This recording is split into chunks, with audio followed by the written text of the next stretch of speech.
Bonjour chers amis et visiteurs du blog supersenior.ch. Il y a 50 ans de cela, je m'en souviens, j'avais 40 ans. Que le temps passe vite. Et c'était un lundi 21 juillet à 3h56 du matin que le monde entier a pu suivre à la télévision les images que j'ai le plaisir de dérouler devant vous. Ce petit numéro a été réalisé par la Feuille d'avis de Lausanne, qui est l'ancêtre de 24 heures. Et vous remarquerez peut-être que nous n'étions pas gâtés à l'époque à propos de la finesse de grain. Et ici, en noir-blanc, vous avez les images des cosmonautes au moment de leur atterrissage. Ici, vous avez un caillou et la description que vous pourrez voir en détail lorsque je vous préparerai la description et la présentation des photos.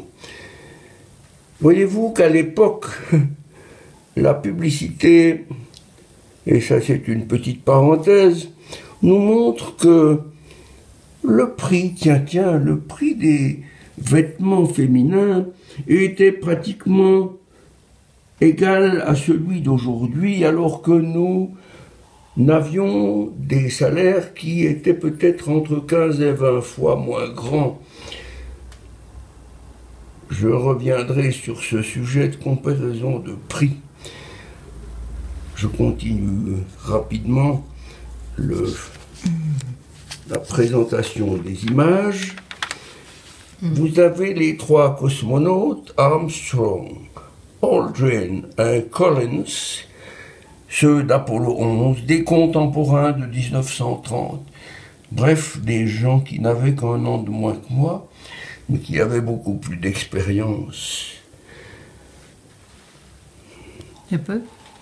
Et le monde entier retenait son souffle lorsque ces hommes ont pu atterrir ou allunir sur notre astre de la nuit.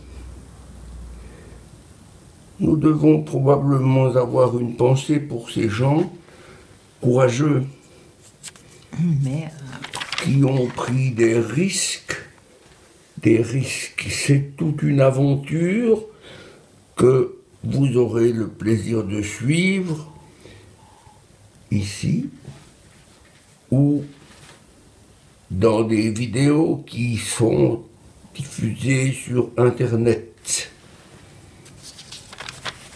Les USA ont gagné la course à la Lune, mais allez savoir, les Gauloises étaient aussi au programme à l'époque, puisque la publicité pour le tabac n'était pas interdite.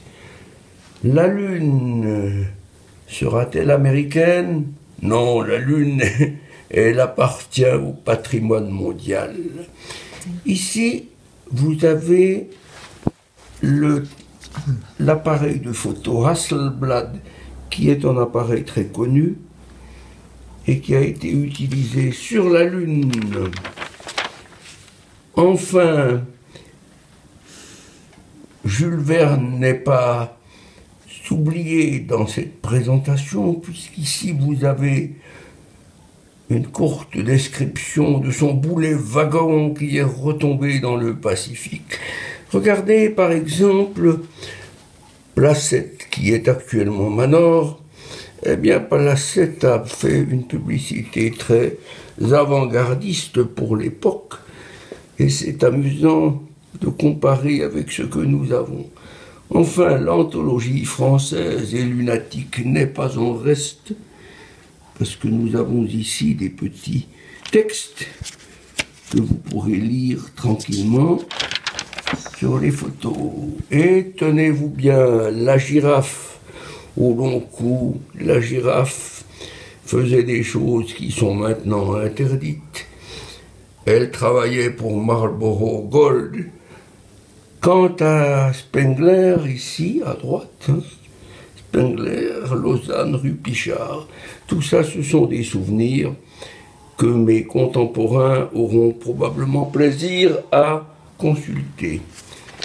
Voilà, j'espère que vous aurez été intéressés par cette petite vidéo d'amateur que j'ai fait au mieux. Et là, inutile d'aller sur la Lune, prétendait Ségalo, parce que le confort, c'était son affaire. Voilà, je vous remercie de l'attention que vous avez portée en examinant cette petite vidéo, et je vous dis à bientôt. Merci de votre attention. Bonne journée. Merci.